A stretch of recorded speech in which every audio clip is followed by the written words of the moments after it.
They thought the cold would do the job for them. They thought the snow would erase their crime, silence the badge, and bury the truth forever. What they didn't know, what they could never have known, was that miles away, in the darkness, a retired Navy SEAL's radio crackled once, and his K9 stopped dead in the snow, ears up, locked on a signal that meant only one thing. Someone was still alive. And time was already running out. Officer Daniel Hayes never imagined his last call of the night would be so quiet. The radio transmission was broken, distorted by distance and weather, but dispatch had sent him anyway, an abandoned road near the frozen river, reports of suspicious activity. Daniel was young, barely 2 years on the force, still believing that doing the right thing always brought you home safe. Snow fell thick and heavy, swallowing sound, swallowing light, swallowing certainty. When the criminals ambushed him, it happened fast.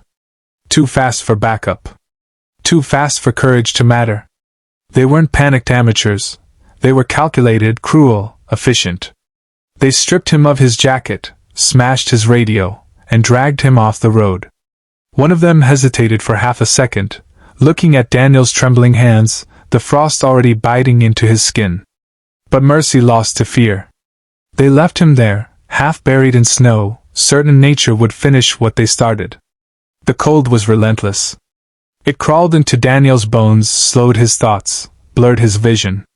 He tried to remember his training, stay awake, keep moving, but his legs wouldn't respond. Every breath burned. Every second felt heavier than the last. He thought of his mother, how she worried every time he put on the uniform. He thought of why he joined the force in the first place, to protect people who couldn't protect themselves. The irony stung worse than the cold. Miles away, in a small cabin near the treeline, Mark Riley was cleaning his gear when the emergency frequency crackled faintly through his old military receiver.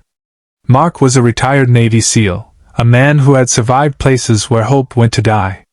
Beside him sat Rex, his K9 partner, older now but still sharp, still alert. Rex's head snapped up the moment the signal broke through the static. He growled low, not aggression, but recognition. Mark felt it in his chest before his mind caught up. He had learned long ago to trust instincts forged in combat. Someone was in trouble. Someone was running out of time. Without hesitation, Mark grabbed his coat, his pack, and clipped Rex's harness. The storm howled as they stepped into the night. Visibility was near zero. The terrain was brutal. But Mark had faced worse. And Rex followed the scent like a promise he refused to break. Every step forward was a fight. Snow clawed at them. Wind screamed in their ears. Mark's lungs burned, but he kept moving, driven by a familiar urgency, the same one that had pulled him through gunfire and chaos years before. Rex suddenly stopped again, whining, pawing at the snow. Mark dropped to his knees and started digging with bare hands. And then he saw it. A badge. A frozen hand. A faint, shallow breath. Daniel Hayes was still alive, but barely.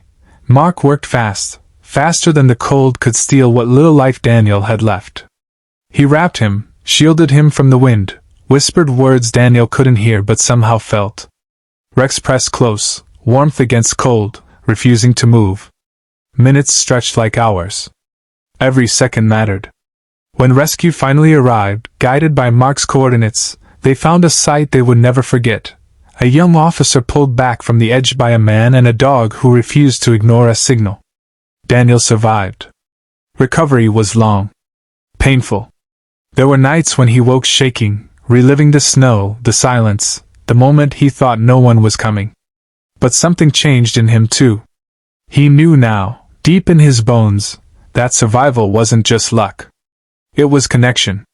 It was people choosing to act when it would be easier to turn away. The criminals were caught. Evidence surfaced. Justice moved slowly, but it moved. And when Daniel stood again, months later, wearing his uniform, his hands steadier, his eyes clearer, Mark and Rex were there. No speeches.